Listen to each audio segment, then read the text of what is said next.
So there's a certain kind of transcendentalism, a specific form of it, where students claim to or feel that they have very close, intimate, guru-like relationships with either deities or dead people, or people they've never met. And they profess great devotion for, Ma, or Krishna, or Ramana Maharshi, or something like that. And they have pictures all over the place of these people, and have told themselves a big story and worked themselves up into emotions about how close they are with these great, great beings. But for the real teacher, the one that's right in front of them, they treat that person in a very ordinary way. This is just a symptom of transcendentalism. It's egotism.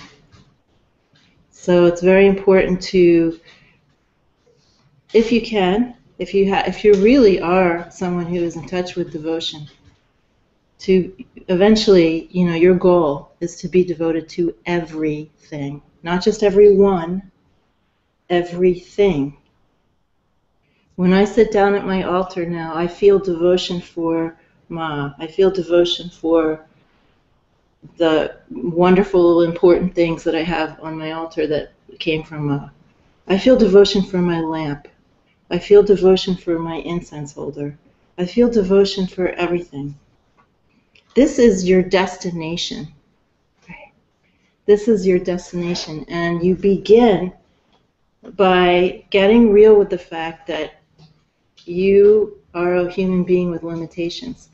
If you cannot relate to your living teacher that you've decided to work with devotion, if you cannot open your heart to that, then your stories about how you're devoted to these great beings are really a bunch of BS. Right? They're just a bunch of ego-massaging BS. The same.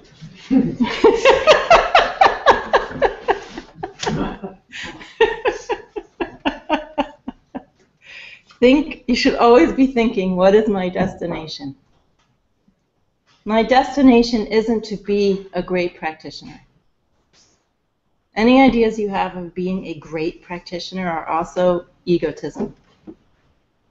You just either are a great practitioner, or you're on the way, or you're not.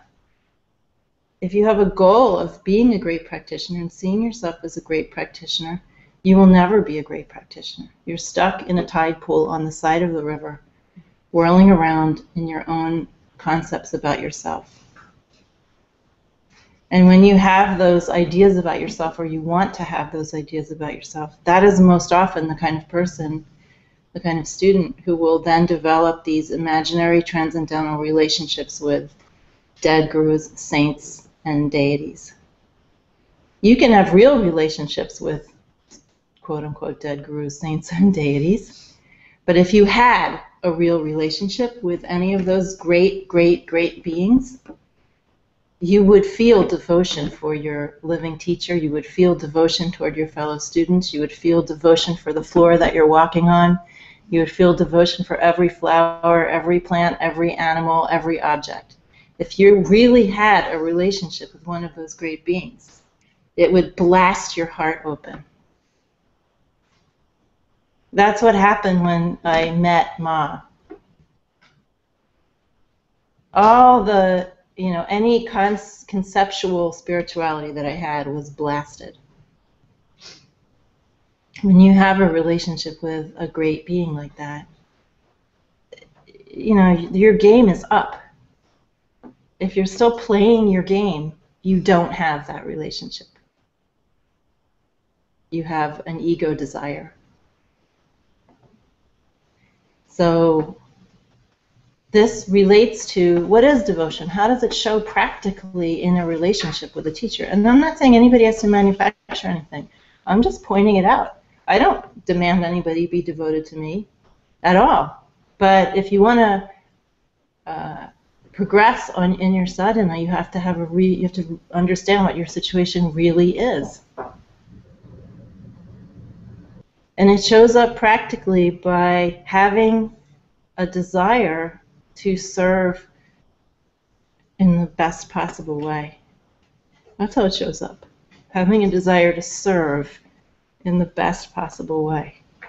So when the teacher says, move the camera up, so I'm showing differently on the screen, you don't do it half-assedly and then say, oh, it's up a little bit, that's good enough. You feel inside, this person in front of me is representing my own real self to me. Right? I'm not saying you have to feel this way. I'm just saying what I feel, actually. I'm telling you how I feel about my teachers. You know, this person is showing me my own self. This person is devoting every minute of their whole lifetime to doing that, trying to help me. Isn't it a miracle that this person even exists? This is how I feel about my teacher. Isn't it incredible and amazing that such people actually do this? It's weird. It's weird and wonderful, you know? Anybody taking the time to help you. Why you, you know? Why me? And out of that understanding, that natural devotion, you recognize what is it that is driving the teacher to spend their whole life doing this for you. Well, it could be egotism. Depends on the teacher, right? Maybe they're trying to suck admiration out of you. And then you have to realize that, right? But if that's not the case, the teacher is showing devotion. The teacher is showing you the path of devotion, of self to self, like it says in the Bhagavad Gita. The path of devotion of self to self.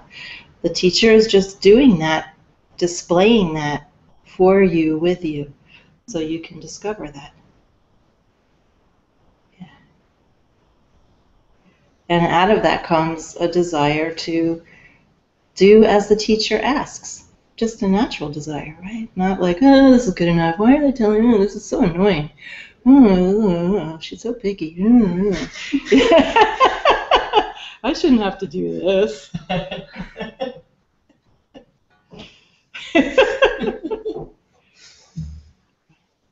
And then you sit down at your altar, you're like, Mom!